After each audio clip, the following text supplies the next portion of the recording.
Let's talk about hair. It's not your average conversation. Welcome to Main Talk, conversations or not your average conversations about hair. My name is Deshawn Bullard, Dr. Deshawn Bullard. I'm your host of Main Talk, where all we do is talk about hair. For those who are new to the show, Main Talk is a show we've been on for, probably 15 years, but this season is dedicated to the salons. I'm a licensed cosmetologist, is board certified licensed cosmetologist, trichologist, hair loss specialist, the owner of Neurotress Hair Products and Neurotress Salon and Hair Clinic. And I have devoted my life to making the salon industry better through products and services. So I'm excited to be the host of Main Talk, where all we talk about is hair.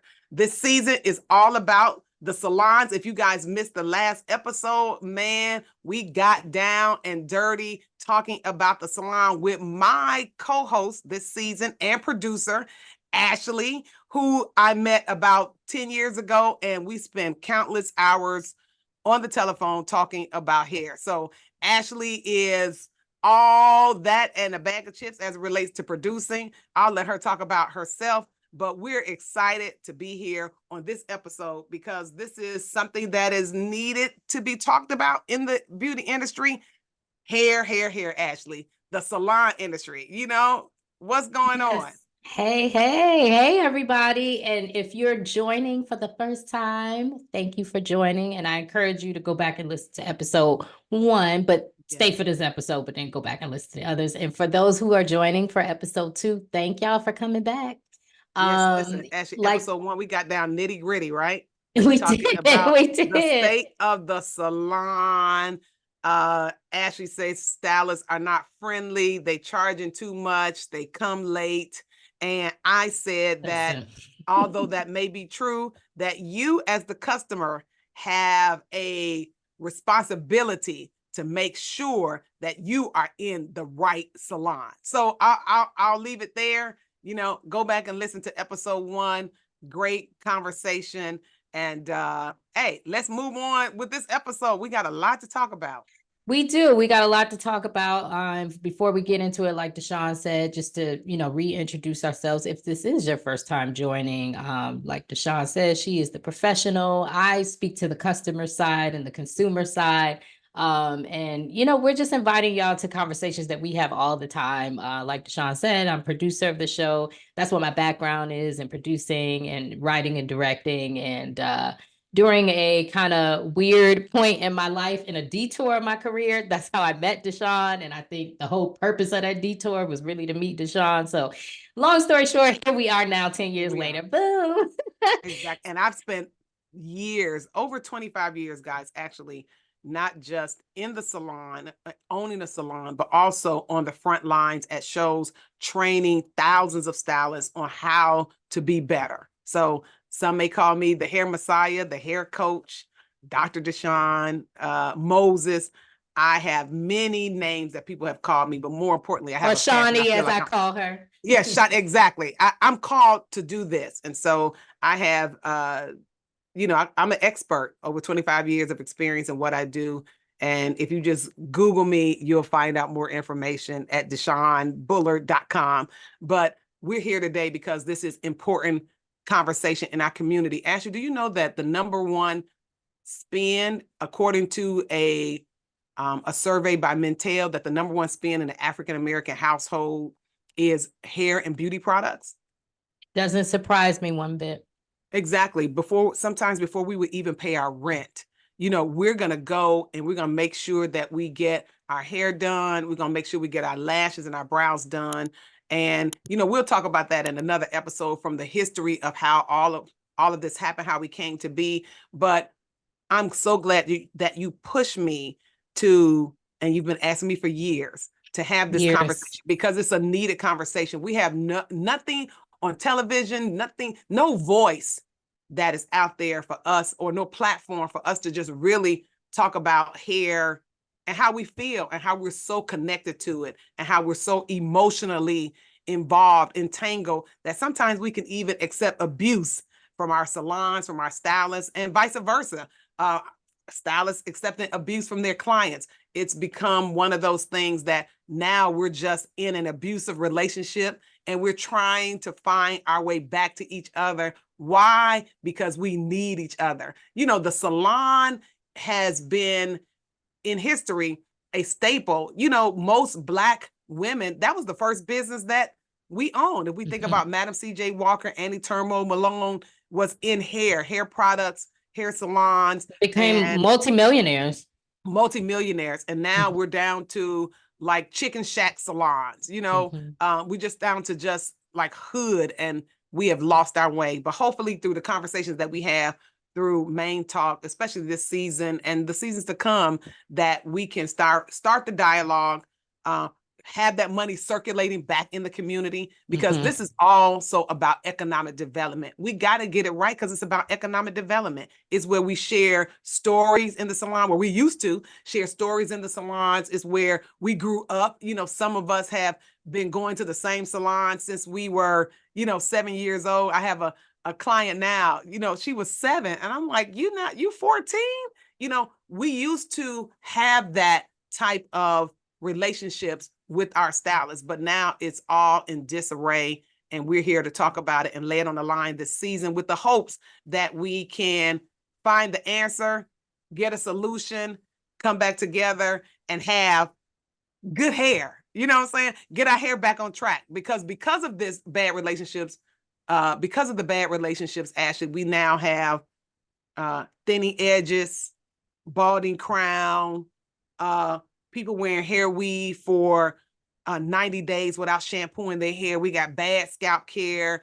We got a lot of stuff going on with this right here. We have a whole group of women, and God bless them, who are just rocking their bald head, because there's no solution, because we have just gotten to this really, really bad place. And we know how hair really impacts our confidence. So the goal of this show is just really to make sure that we not only hash it out, I'm going to talk on the professional side. You're going to talk from a customer standpoint. We're going to take what we talk about on the phone, bring it live here with you guys, and hopefully you guys can share in the conversation with us and give us your point of view.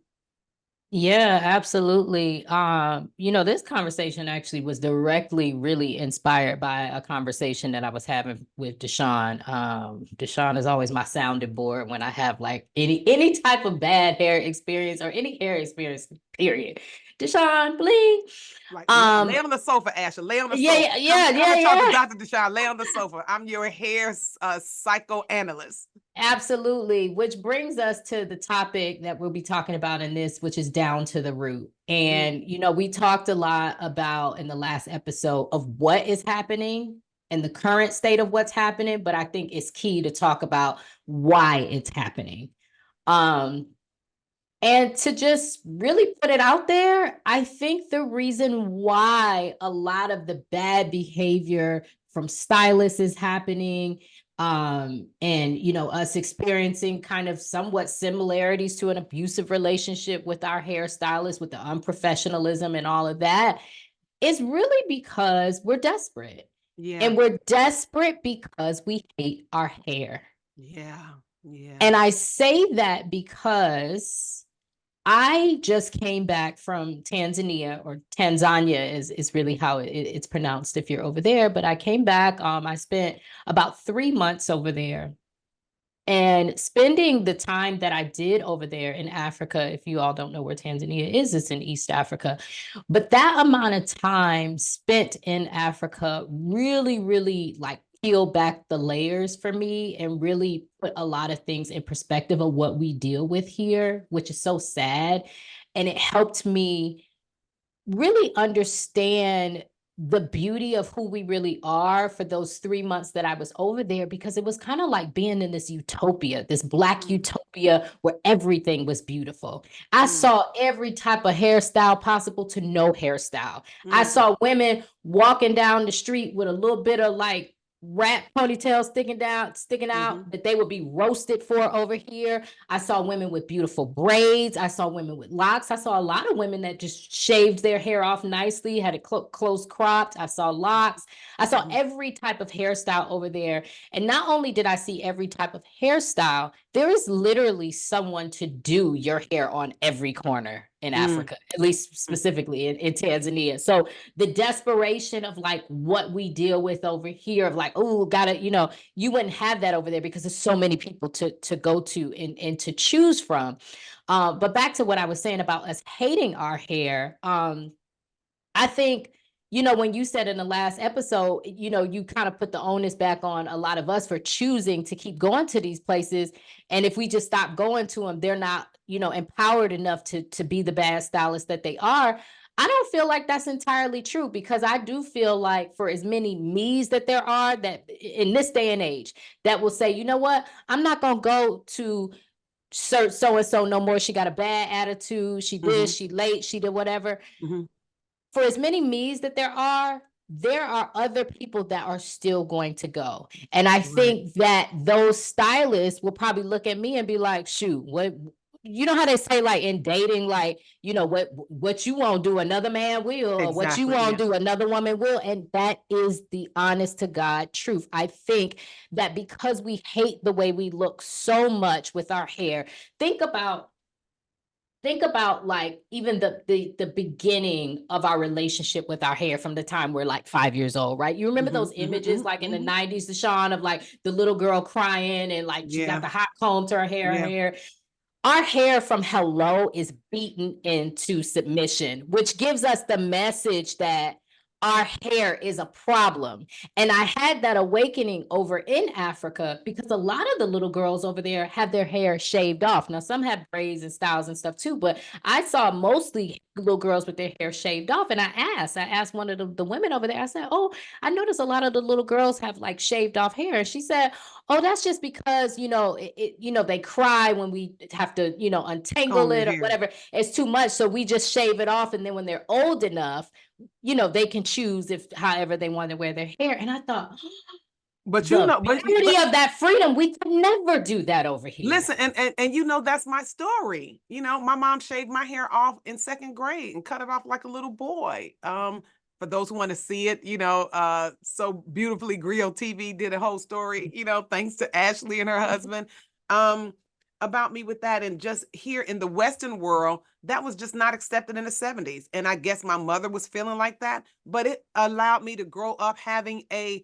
full self, I didn't have confidence at all, because they would say God may win and God may err, but when he made the shine, he forgot the hair. Baldy locks, wear your three bears. So you're talking about in second grade, where maybe people were getting hot combs, maybe people had the hair in pigtails that was pretty, but for me, I was walking around looking like a boy. And guys would say things like, so and so want to go with you, because that's what we used to say in the 70s. April Fools. And so imagine that. Then I grow up going through high school, not feeling confident because my lips were bigger. And then I also had this short crop afro. It's just a different, as you stated earlier, a different standard here in America. So whether it's America, and what we view as beauty guides here in the United States, whether it's by weight, right? Whether it's by skin color, and for us, whether it's by hair, that we are looking to fit a certain standard. And so as we go into these salons, as you stated, self-hate, we go into these salons and we keep going back. But the question I would ask is, why do we just go back to the same person? Is it because, as questions I've asked you, is it because this person is the only person that could do my hair right? Or is it because the price is right? You know what I'm saying? There's I think some it's reason. both. I think it's both, but I think the psychology behind it is the way it began. It's the way it began. And to give you a little bit more inside of even my own story, right? And I honestly didn't even come to this awakening probably until like in the last 2 years. And I'm full grown, right? But I realized I was always hiding my hair for most of my life Hmm. because I was always in the shadow of my mother's hair. And Mm. I didn't Mm. have that. until recently.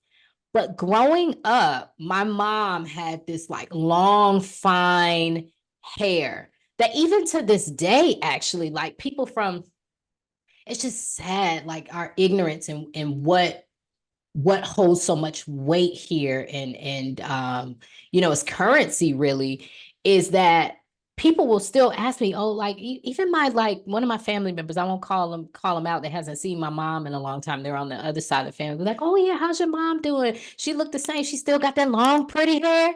You know, Mm-hmm, my mom mm-hmm. was always like reverences this way as this woman with this long pretty hair. And because I didn't, I guess, have what quote unquote they would consider pretty hair because it wasn't fine. You know, my hair was more coarse, more thick. It was always full. And I remember uh getting my hair done as a little kid. My mom would, sit me down in between her legs, get the water and the cup and the brush, like a lot of The little Vaseline. black girl, the Vaseline, slick it down, that whole thing. But as I got older, I think probably around the time I was like 7, my hair became too hard to manage for my mom, where before, my mom even like, she even, I hate to say it, would say, oh yeah, when you were little, you have really pretty hair. Like when you were really Yeah. little, and around the time I turned 7 was when I got a relaxer and my hair, started to come out, because what we didn't realize at that time is we were over processing my hair. I didn't need anything really at Mm-hmm, all, but mm-hmm. over processing and it started to come out. And I will never forget this, Deshawn. We were at home and a family friend was coming over with her sister. Her sister hadn't seen me probably in the last 4 years. And so, 4 years is a long time, especially when you're a child, because you look completely different. Somebody hadn't seen you for 4 years. We opened the door and I was standing there with my mom, a Jamaican lady. As soon as we opened the door, she said, oh my God, what happened to her hair? Mm, Immediately. And I'll never forget that. This is 30 years ago, mm, actually. mm, And I mm, still remember the shame that I felt, because I felt like, oh my, I don't have this hair anymore. And what she was referencing was like more of a softer texture, I guess, that I had before I got the relaxer. And so I say that to say that I think, I really truly believe, and I keep going back to being in Tanzania, where there was this absence of white supremacy, mm. that people just felt free to wear their hair however they were wearing it. And when I even say white supremacy, I don't even mean just literally, we know, yeah, literally white supremacy, but also don't nobody police your hair like no black person. You Exactly. come up in your Exactly. job, looking a certain kind of way with your hair, the white people may look a certain way or whisper or whatever, but your But it's the coworker black gonna be people, the yeah, way your they're just coworker, gonna yeah. say, ooh, You, girl, you know what I mean? So but I want to ask the question. So when you were younger, and this is, all of these stories, of course, with me being a board certified licensed cosmetologist, which I'm proud of that only because of the schooling that I had to go through to get that title. yeah. Um, did they relax your hair at home? Yeah, just for Okay. me. Just for Exactly. me. You remember that back in the Instead of taking you to day? a professional, and these are the reasons why these conversations are so good to have, because we have to really, really sit back for anyone who's listening who has a child, because many parents will look at their 2-year old and go, can I bring her by the salon? Like her hair is not where it's supposed Mm, to be. And it's like the 2-year old doesn't even know that it's called hair, right? And mhm. so we as parents have pushed our own thought process, And our own insecurities. insecurities and vision of Mhm. what this child represents in us, right? Because Yes, but not only what the child represents in us, but people will literally call that out. I'm sorry to cut you off, but you just helped me realize this. Again, family, a family member I hadn't seen. I can't believe I totally forgot about this. So my little son, you know, I have 2 boys. My youngest baby, who's under 2 years old, does have like kind of finer hair. He has finer hair than all of us. I mean, he's still a baby. mhm, But I brought him over. I have a cousin that's like in her 80s, and her hair is still full, and what she's from that pretty hair side. That's what they the family. She got that good hair. She from that side, right? What they consider. And she said, oh, his hair is so beautiful. She said, is mm, it gonna stay like this? Mm. She said so and so, somebody else in our family, I guess they hair turned or whatever. And it brought me back to what I felt like same issue with being seven. So not only are we getting this, and that's what I say with white supremacy, it's not even directly like from work, and because we know we have those and things like that. We know we're treated a certain way depending on how we look. Like the good old late great Paul Mooney used to say, when your hair is relaxed, white folks are more relaxed. But it's also our own people that do that. And I'm saying all of this to say, to really paint the picture that when we get down to the root of why we are in these bad relationships with our hairstylists, is because we hate our hair. In Yeah. Africa, if Boo Boo Kitty, like you said in the previous episode, or the Kitty Boo, who you said, if she cancels my appointment here and I got to go to work tomorrow, I probably would be in tears, like, oh my God, I got to go. Oh, how can I go out like that? Yeah. If she canceled my appointment in Tanzania, one, I'm not going to have a nervous breakdown because there's like 18 other places within a 2-mile radius that I can go to. But then also, worst case scenario, I just go to work with my hair is, because But ain't you know what? nobody gonna care like that. But you just said something that was so wonderful. I think as we work towards a resolution here in the United States, as you talk about getting down to the root and the issues that we have and hating our hair and Tanzania. So that's one side of Africa. In South Africa, it's like America, right? Mhm, So over in mhm. Johannesburg, they're Yeah, all into the lace wigs. In Ghana, yeah. they're all into the lace wigs. So they're more westernized. And so it's a little different because But they've you gone see what I through said? White apartheid. supremacy. Yeah, yeah, Exactly. apartheid and things like Apartheid. that. So, Hmm. but even outside of that, because now we're in the natural hair movement, right? And so, as blacks, we're still coming down on each other. I choose to wear my hair texturized because it's easier for me to manage. But I have also been getting down to the root. I have also been criticized by those, as we call them, natural hair Nazis, who have come for me and was just like, "Oh, you decided to put something in your hair." Where does all of that come from? Now that we have decided that we're going to be bald, we're going to wear our hair natural. Okay, so now we're moving past that. We're down to the root. We're getting to the root of why we have a bad relationship with our stylist. Clearly, most people are now doing their own hair at home, right? Hmm. They're buying products on the shelf, going to the stores, ordering from online, figuring out what their curl pattern is, 4C, 3A, 5C, 10B, whatever it is. That is not in the cosmetology book because that's not what we're taught. But we listen to people who come up with um, nursery rhymes of how our hair is defined, and we go with that. Whereas in cosmetology, I was taught that it's only 4 types. It's either curly, overly curly, wavy, or straight. Those are only 4 that we have, and we decide from that. But in the world of nursery rhymes, we got the A, B, C, D, E, F, G, H, I, J, K, L, M, N, O, P, right? Type of hair. So now that we're here with that, who are we to blame now, Ashley? We're still coming down on each other. The last episode we talked about social media, and now social media has become a breeding ground, right, for negativity, uh, shaming.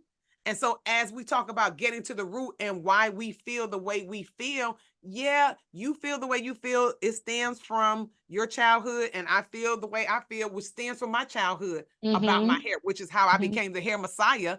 Hmm. Crazy because of the traumatic experience that I had as a child with my hair. But where do we draw the line now? Now we are adults, right?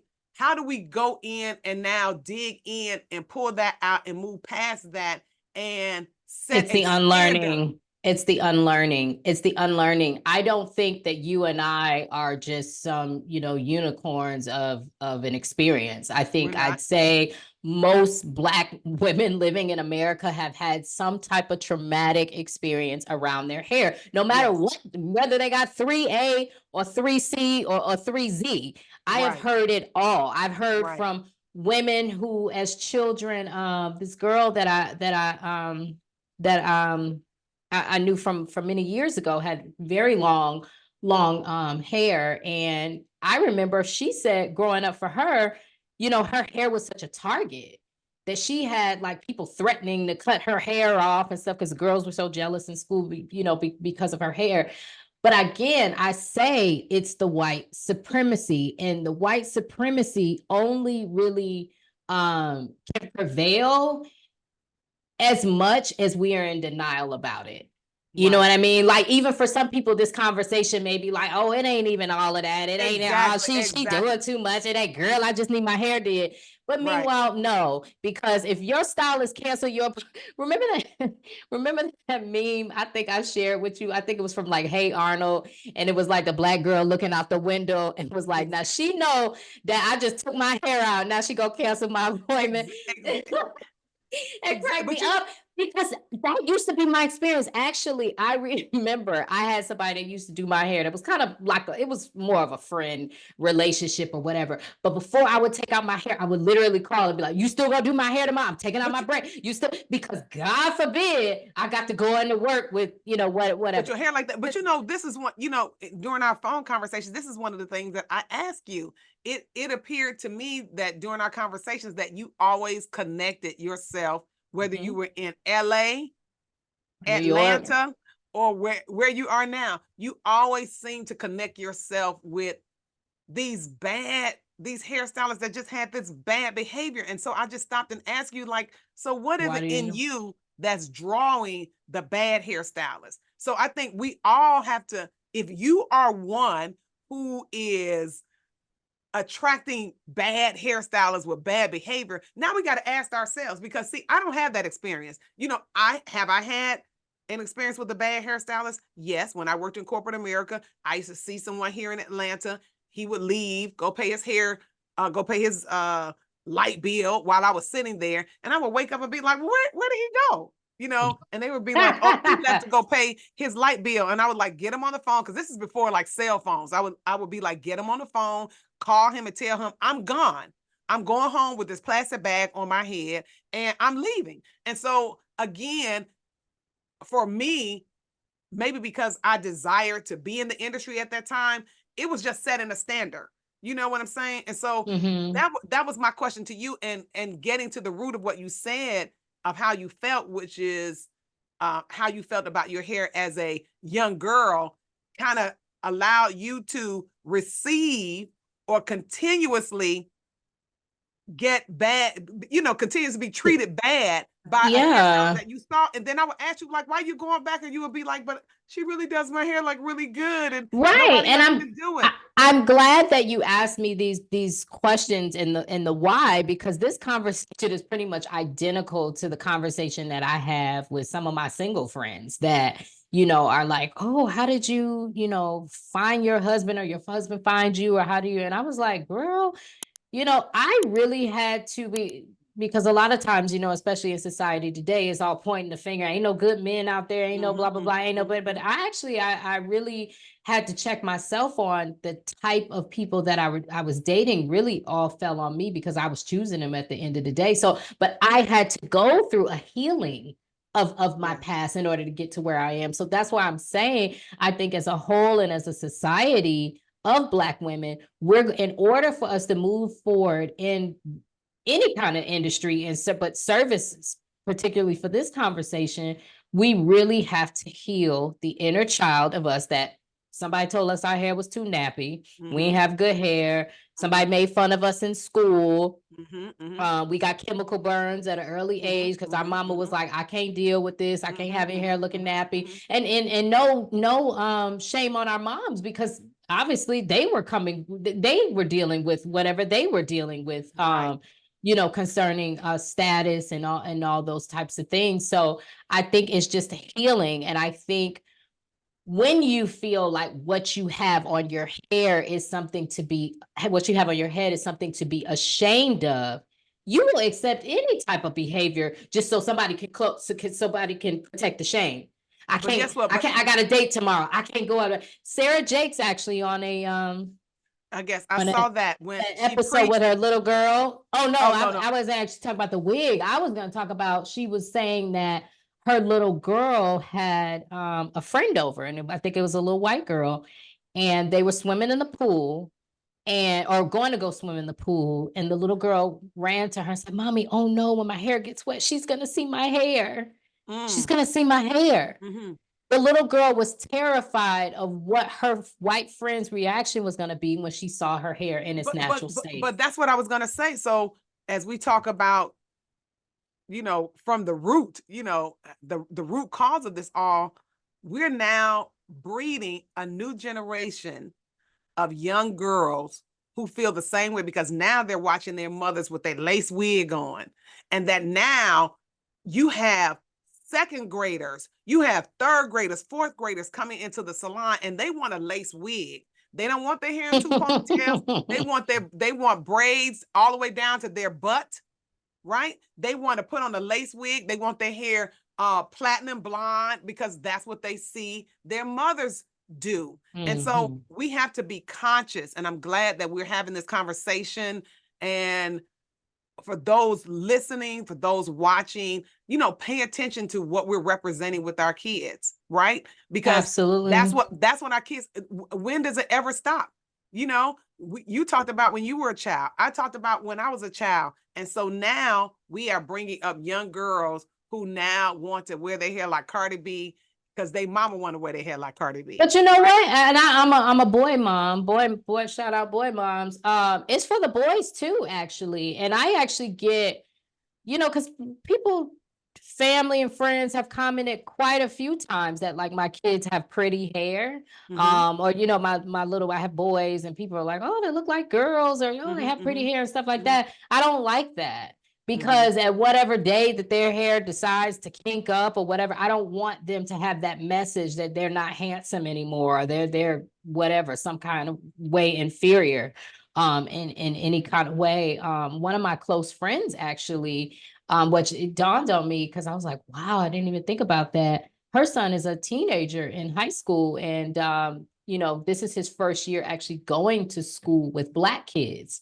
He's Black, my friend's Black, but for most of his life, he's been going to school with white kids. And she said for the first time, he's actually okay about his hair. Like when he was going to white school, he was always trying to wear a hat or something. He was worried about the kinking of it. And it shocked me because I didn't even think about that. Boys deal with this. Yeah. And so that's what I'm saying. Back to my experience in Tanzania was just that there wasn't this shame about hair like that. People were just walking away, and which a lot of, which really kind of, I would say, inspired me to grow locks, and that's why, my hair, these are not faux locks. These are permanent locks. Of course I have extensions on the end. Of But course. just to give it the flow. But yeah, I decided, I said, I want to permanently lock my hair. I didn't want to go through the phase of having like really short locks. Judge me. People judge you on that too. They do. You didn't want to go through it. Right. You cheated. You didn't go through the stage. But like when I'm ready, I'll cut the ends off and just And do then that. you'll have your own hair. Exactly. Yeah. And then speaking of natural hair, I saw a post, this was on Instagram, but where a lady was saying, and she was boasting about that she does not treat clients that have any chemically treated hair. She's like, no exceptions, no nothing. And she was like kind of showing the dialogue, and when she was saying that the client was like, but I only relax my edges, or I only texturize my edges. She was like, nope, no exceptions. That's bad. I was like, those are her rules. No, but that's very bad. But I just thought, again, look for the license, and she may have a license, but again, we have taken it too far. You don't go to a doctor who said, I don't see clients over a certain weight. I don't see patients that have this type of teeth. Once you commit and you're board certified, that you took an oath to service all. And that is the position that I have taken through the whole natural hair movement. I say that we're not prejudiced, whether you have short, long, or medium hair, whether you have chemically straight or relaxed. As a board certified licensed cosmetologist who has the license on the wall, who has to get my license renewed every 2 years, as well as take continual education hours, I'm committed to making sure that all clients, any client that steps through my door, whether it's male or female, that we provide a service of healthy hair. And that's the difference. And so that's what I mean about, I may be a rare jewel, but trust me, there's others And if we just stop and look, again, all we have to do is stop and look. Use the tool that's in front of us, meaning the internet, not necessarily Instagram per se. It's a good tool, but learn how to push through all of the minutia that's out there and find something until you find the right one. Okay. And then as we do that, then I think we can begin to heal. I think, but this show would allow us to begin to heal. It would allow us to begin to look at why we accept bad behaviors or why we want to go in and fight, because this is equally bad as, I know this is off topic, but before we end, it's as equally bad as the videos that I see of Black women at a nail shop fighting the Asian nail techs. You know, we're going in and we're literally fighting over the cost of our nails. Culturally, until we accept that we are at fault with I have something. a lot to say about Listen, and our we gotta relationship be, with that community, and but we gotta that's be another better. episode. A whole nother episode that we got to be better. We will continuously be in the situation that we're in. So, hey. Well, in this segment of our show, guys, we go from the hairnet to the internet. Let's check out a video online that goes pretty right in with this topic.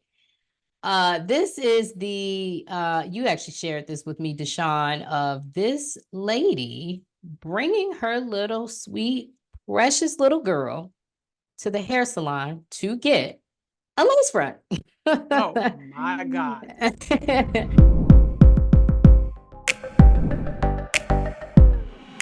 Man.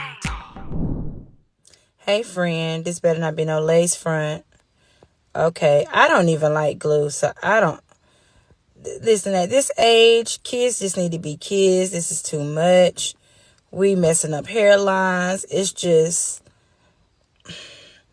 even though it's 2 ponytails, it's just a bit too much. She's a pretty little girl. She was pretty before. I just don't agree with this. Please be respectful in the comments. Lord have mercy. I just talked about this. We talking about getting to the root. You've actually had somebody come in this. No way. I'm not gonna believe it. Deshawn. Listen, again, this baby has a pacifier in her mouth. And I don't need, there's so many things I don't want to say, because I just don't even want the heat that's brought on. But yeah, we got some issues that need to be addressed. And if we're putting lace wigs on babies who are still sucking pacifiers, I know we're living in a time where people got mental illness, because that's what it feels like to me, right? That's what it feels like. And people can say they can do but in a way it is. It's trauma. It's trauma. It's trauma. It's trauma. And so, so now we need psychiatrists to sit down to talk about the trauma, because now this forces us to put a lace wig on our baby's hair as a ponytail. It's something really, really wrong about that. It's something that really, is the mother's it's really wrong about it. I don't care what anybody says. The mother is projecting and putting her insecurity onto the baby. Listen. It's irritating for the baby's skin to put glue. I've never worn a lace front, but I could just imagine that it itch. Well, listen, I can't. Listen, first of all, lace fronts are not for babies. Lace fronts are not even for adults who have hair, truth be told, right? So don't even get me started. Let's alone for babies. Lace fronts are not for adults who have hair. Lace fronts were designed for the entertainment industry, something that they put on in a role in a movie, then you take it off, and then, or if you have someone who has no hair, who has permanent alopecia that can't be resolved, and they won't be able to grow hair. But again, have you seen those videos of women actually shaving off their edges so that they could wear a lace front? Oh yes. I mean, we have a long way to go. And I'm glad we're having this conversation, because I get emotional when I think about that. Scripturally, the Bible says that he should know a man by the number of hairs on his head. And I feel like in our community that we don't respect our hair.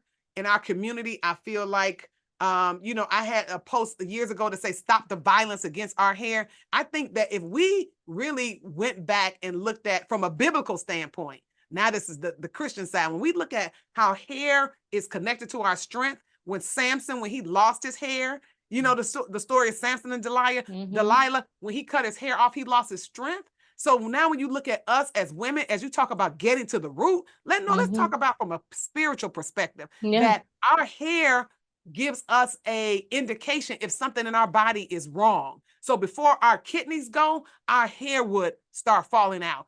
The hair is the first indication that something is wrong. God gave this to us. It is that spiritual, and that we have lost that. Talk about getting to the root. We have lost the whole spiritual aspect of what hair is, that now we're covering it up. We shaving it off. We're mistreating our hair, but that's a whole nother episode. But that video is get a pastor to come in to talk, have a bishop probably and a psychologist. I think my last point that I will end on is that video really goes back to the beginning of what I was talking about. Remember, I told you at hello. Our parents or our community are telling us that our hair needs to be beaten into submission, but now they ain't even beaten into submission. They covering it up with a wig. So it only lets me kind of imagine what the trajectory of that little baby's life. I pray for her that somebody put some sense into her head that, hey, what your mama, whoever did, you know, this wasn't the right thing, because she's beautiful. And the way that I saw little girls over in Tanzania wearing their hair was how she started at the beginning, with just a little close scrunch. She's a baby. Yeah, she's a baby. But even adding extension braids at 18 months using canacolon fibers, a baby's hair is not developed enough for us to add fibers to our kids' hair. So do we have a long way to go? Yeah, but it starts with, even from the root, it starts with us understanding really from a spiritual perspective about how hair is really, how we're really connected to our hair. And if we just really stop, to take a look at what hair really means to us, it will change what we do, what we say, and how we treat our kids, especially who are coming up behind us with their hair. So Selah, Selah. Well, Ashley, do you have anything else to say? I don't. Well, I think we've covered a lot. I just say, you know, just whatever your hair situation is, I think don't underestimate that what I'm saying, that there probably needs to be some healing to take place on how you see your hair. I just recently went through it before, you know, I decided to grow locks. So yeah, well, I want to thank y'all so much for joining us on this episode of Main Talk. I want to especially thank you, Ashley. Thank you. Thank you for having me. Being a part of this episode. And just remember, y'all, it doesn't matter how you choose to wear your hair. Just make sure you can hold your head up high enough to wear your crown. See y'all on the next episode of Main Talk. Make sure y'all go back and look at the previous episode, and make sure y'all stay tuned for our next episode of Main Talk, not your average conversations about hair. See y'all. Bye. Main Talk. Let's talk about hair. It's not your average conversation.